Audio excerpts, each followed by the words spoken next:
Ek is jammer. As mo my kan gewees het. Wat hy doen, Jara. Papa, nie worry. As mo my kan gewees het. Verby. Nee, man, Die man nee. aanhou daar. Kan nie wees nie. Ek kan nie, hy kan is 8 jaar oud. Ek het die vision gehad van die kind, man. Wanneer gee die man antwoord? Hoe het hy geweet dat die pad moet geblok word? Want die kinders in die land uit kan gaan. Die basie dokters wat gesê het, die man hou die kinders gijslaar om uit die land te gaan. Hoekom kry ons nie wat daar gaan woorde daar hoor nie? As vir my sê, want het kon my kind gewees het.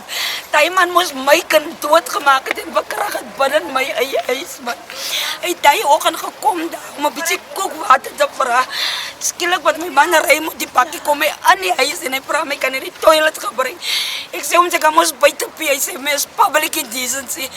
Ek sê hom gaan pas agter, hy sê my gaan sy klein kind saam met hom agtertoe.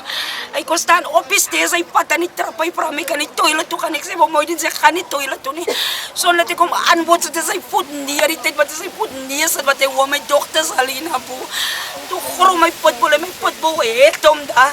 Ek meen as ek 'n dom persoon gewees het, my drugs gewees het en ek het nie my hond gehad nie. Wat sou hy man met my kind gemaak het? Ek sal in my kind se body gesoek het vandag. Ek sal my kind se liggaam binne my huis gekry het.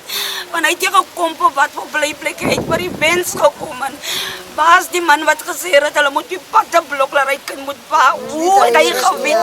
Hoe het hy geweet? Hoe het sy dogters geweet dat hy kan gaan terugkom? Hulle het gesê hulle ankel gaan niks leed en hy kan doen nie.